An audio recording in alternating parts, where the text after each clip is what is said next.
Bismillahirrahmanirrahim. Assalamualaikum warahmatullahi wabarakatuh. Welcome back, students, to another one of my videos.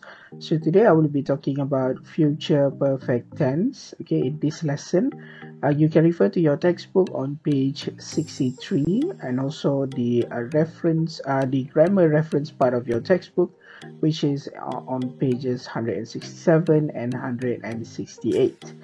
Okay, so this lesson is not going to be a long one. Okay, it's going to be a short one. So without further ado, let's check it out.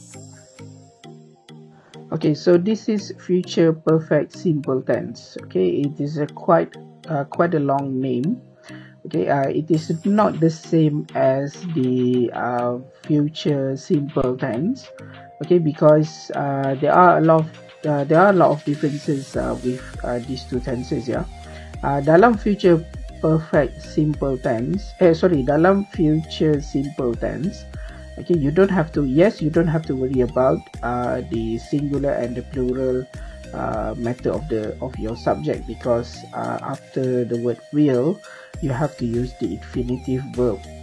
Okay, infinitive verb maksudnya root word of the verb. Okay, kalau sell lah.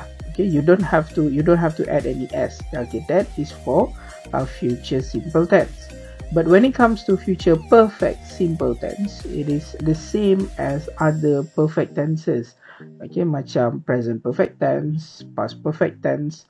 Apa dia, lepas perkataan have, after the word have, okay, you have to use past participle.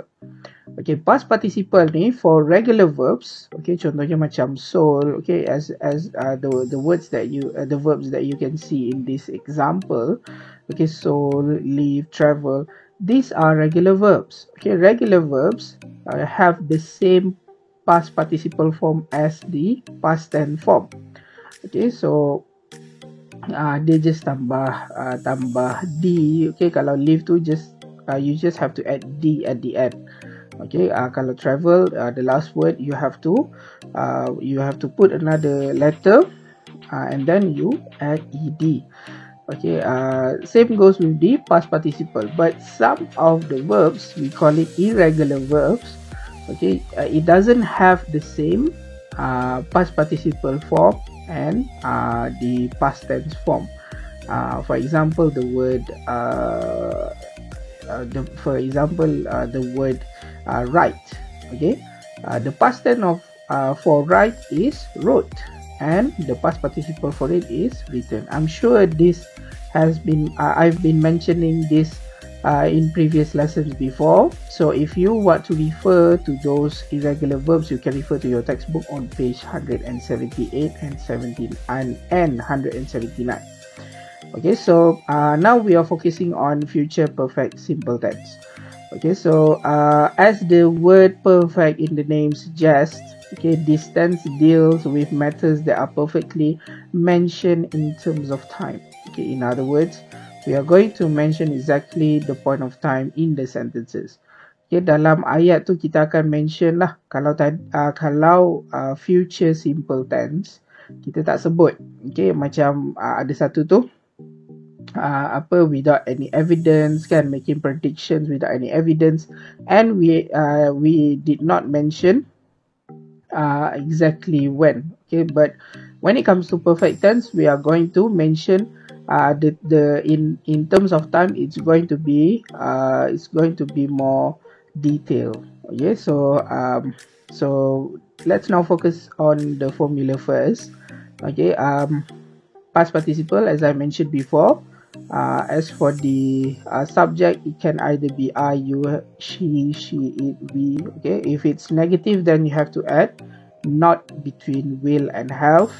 Okay, if it's question form, will has to come first before your subjects. Okay, this one is the same. This one is kind of the same like future simple tense, but instead of the infinitive verb, you have to write have and also past participle, and then short answer is the same as future simple tense. Okay, so let's move on to the next slide. Okay, so now we look at the uses of the future perfect simple tense. Okay, so we use this tense to talk about something that will be finished by or before a specific time in the future. Okay, so maksudnya dekat sini kita gunakan future perfect simple tense ni untuk bercakap tentang suatu perkara yang suatu action, okay, yang akan selesai, okay, sebelum ataupun pada waktu yang spesifik in the di masa akan datang, in the future lah. Okay, so for example here, Jane will have finished cleaning up the house by the time you came back from work. Okay, so action dia dekat sini, Jane will have finished cleaning up the house. That is the action that is going to be finished. Okay, and the specific time in the future is by the time you came back from work. That is the specific time in the future. Okay, so this is what we use the future perfect simple tense for. Okay, another usage for this tense is when we want to talk about the length of time that an action will have lasted for at a point of time in the future. Okay, so maksudnya kat sini kita nak bercakap tentang jangka masa. Okay, satu action, satu tindakan tu yang akan berpanjangan sehingga satu masa yang akan berlaku yang akan berlaku di hadapan lah in the future. For example here, Wendy will have worked as a park ranger for 30 years next year. Okay, so maksudnya kat sini Wendy tu, okay, sekarang ni dia dah bekerja sebagai park ranger.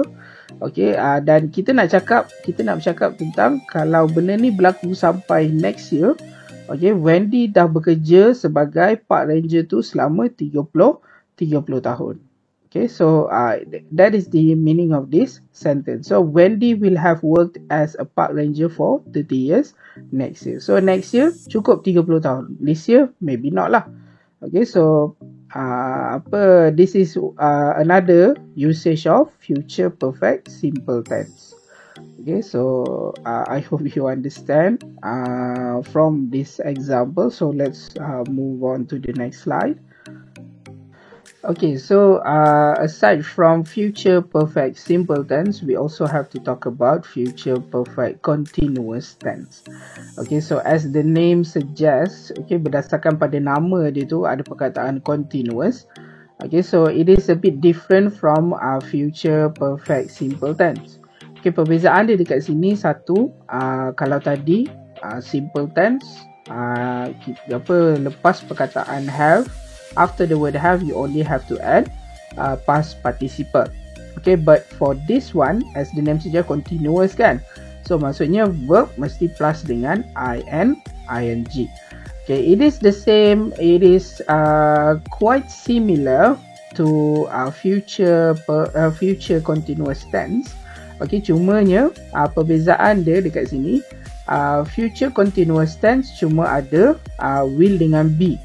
Okay, will be lah. Okay, dia akan jadi for example kalau kita buat ayat dia, they will be selling contohnya. Tapi untuk perfect tense, perbezaan dia satu ada perkataan have, and then lepas perkataan have mesti kan tadi mesti past participle kan, sama lah macam ni. So be, instead of be we have to use been, B-E-E-N. Okay, so kat situlah perbezaan antara future perfect continuous dengan future continuous. Okay, so untuk when it comes to subject is the same, I, you, he, she, it. Okay, tak ada is ataupun are. Okay, but yang ni ada have been. Dia bukan have be tapi have been. Sorry, dia bukan will be. Okay, kalau future continuous will be je, tak ada have. Okay, tapi perfect tense ada have. Aside from that, it is quite the same as future continuous tense. Verb plus ing. Okay, so when do we use future perfect continuous tense. Okay, we use the future perfect continuous to talk about something that will continue up to a specific time in the future. Okay, contohnya kat sini, Liam will have been living in the green belt for 10 years in December. Dia lebih kurang macam future perfect simple tadi kan. Cumanya yang ni ada continuous. Okay, kalau tadi tu tak ada, tadi tu just macam just past participle je macam tu kan. Cuma yang ni ada continuous. Okay, sebab perkara tu is continuously happening and up to a specific time in the future. Okay, so lebih kurang juga macam tadi, macam future perfect simple tadi. Cumanya perbezaan dia, tadi simple past participle, yang ni continuous. Continuous means ni lah ing lah, and also ada been antara have dengan verb plus ing. Okay, so boleh tengok dekat sini, you can look at this example here in this page. Okay, as for negative, if you want to write a negative sentence, then you have to add not, okay, between will and have. Question form lebih kurang macam future perfect tense juga, aside from the been lah. Okay, will has to come first. Short answer sama dengan future tense. Okay, yes I will, no I will not. Okay, won't. Okay, so won't tu adalah contraction, is a contraction of will and not. Okay, so there's also a note here. Remember that we do not use stative verbs in continuous tenses. Okay, stative verb macam biasalah, happy, sad, atau kita tak gunakan in continuous sentence. Alright, time expressions. Okay, time expressions that we use in future tense. Okay, by the end of this week, or by the end of this year, or this month. Okay, by this time tomorrow, by tomorrow morning. Okay, 10 o'clock. By tomorrow. By 10 o'clock tomorrow. Okay, by 2012, for example. Okay, by 10 o'clock contohnya. So dia punya expression dia most likely expression yang berbeza dari ni lah, dari apa tu, present tense tak ada, biasanya tak ada time expression, berbeza dari past tense dengan past continuous tense. Okay, right, so let's move on to the next slide. Okay, aside from future perfect tense, we have to also talk about temporals. Okay, so apa dia temporals ni? Okay, so to understand temporals, so we must know about subordinate clauses. Okay, subordinate clauses ni maksudnya ayat yang mengandungi dua klausa. Okay, dua klausa yang bergantung antara satu sama lain. Subordinate clauses are sentences that coexist with one another that emphasis on time. Okay, ini temporals lah. So these sentences are connected by a time expression that are called temporals. Okay, so temporals tu yang menggabungkan dua sentence ni. Apa yang saya masukkan dengan dua klausa ni? Okay, so contoh dia kat sini. Klausa 1, Isaac Newton. Klausa 1, okay, Isaac Newton discovered gravity. Okay, klausa 2, an apple fell on Isaac Newton's head. Okay, but we all know that this is the story of when Isaac Newton discovered gravity. Okay, so the temporal that we can use here is after. So when we combine these two clauses, it becomes Isaac Newton discovered gravity after an apple fell on his head. Okay, so ada dua klausa digabungkan dengan temporal after. Okay, so it becomes one sentence. Okay, apa sentence ni lah yang kita panggil apa temporals tu, yang menggabungkan dua clauses ni lah. Okay, the two clauses. Okay, so dia kira macam one of the form of complex sentence lah. Okay, other temporals include when, before, until, once, by the time. Okay, kita akan tengok lagi example in the next slide. So let's move on. Okay, so temporals can be used in other tenses, in many tenses. Okay, contohnya macam tadi yang Isaac Newton tu, it's in the past tense. Okay, so temporals can also be used to talk about something in the future or future tense. Okay, so when we use temporals such as when, before, after, until, once, by the time to talk about the future. Okay, ingat dia punya keyword dekat sini, the future. Okay, we use them with a present or present perfect tense. Okay, we do not use them with a future tense. Okay, so lepas when, after the word when, okay, the actions, okay, the verbs that come after it must be in either present or present perfect. It cannot be in future, even though we are talking about something in the future. So tang mana nak letak yang future tu, towards the end lah. Apa kan tadi saya kata ada dua clausa. There are two clauses when we use temporals. So the first bergantung pada temporals tu ada dekat mana lah. Apa yang penting when it comes to future sentences, one of the clauses cannot be in future tense. It must be ni lah, it must be in present or present perfect. Contoh macam ayat ni, when he saves or when he has saved enough money, he will travel the world. So temporal dia kat situ when. Okay, so the temporal clause, okay, clause yang menggunakan temporal tu, when he saves enough money. Okay, dan clausa dia, the second clause that uses the future tense, itu macam biasalah. Okay, he will travel the world.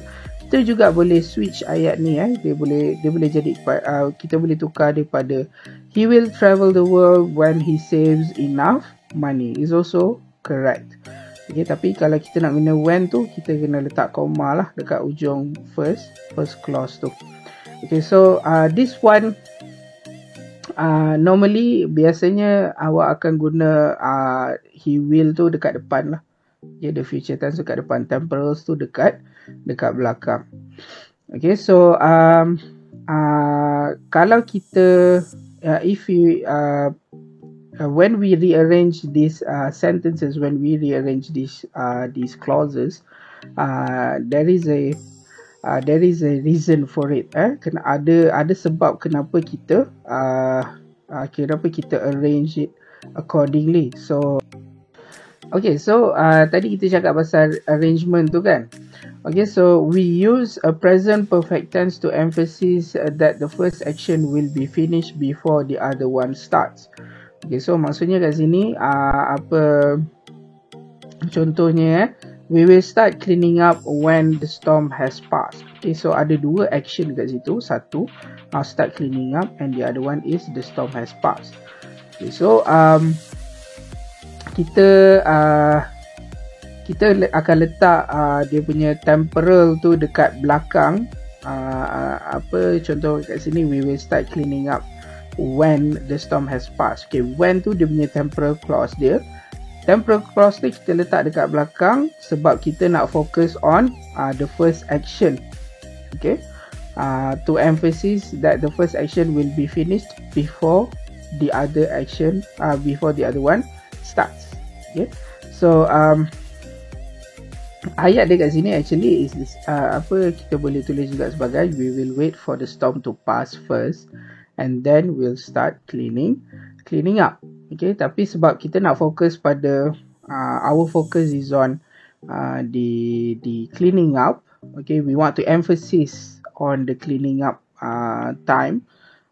So we put that one in front, and then we use temporal in between. Okay, and then we say ni lah, and then we followed by the second clause. Okay, so sebab tu dia akan jadi we will start cleaning up when the storm has passed. Okay, kita boleh juga buat ayat macam yang dekat atas tu. Okay, when the storm has passed, we will start cleaning up. Cuma kalau kita buat macam tu, kita kena letak comma. Okay, kita tak boleh just kita tak boleh buat macam yang tu lah. We will start cleaning up when the storm has passed. We can't just write in one sentence macam tu. Okay, sebab when dia dekat depan. Okay, so itu perbezaan dia lah. Okay, perbezaan dari sudut susunan the temporal the temporal clause tu datang dulu ataupun datang kemudian. Kalau yang ke atas tu temporal clause dia datang kemudian kan, he will travel the world. Okay, sebab focus dia, the focus of that sentence is the person is saving up money. Okay, because itu yang lebih diutamakan dalam ayat tersebut. Okay, tapi untuk second example, okay, the focus is to talk about the cleaning up. Okay, the cleaning up happens when after the storm has passed. Macam tu. Okay, so I hope you understand what is temporals. Okay, so temporals ni apa function dia, macam mana nak guna. So if you don't, you are welcome to search for it in Google lah, or you can also ask me to give more information on this. Okay, so I think that's it for this video. Okay, this is not a very long video one, it's a very short one as I mentioned before. So after this, you are going to do an exercise on future perfect simple and future perfect continuous, and also temporals. Okay, so stay tuned.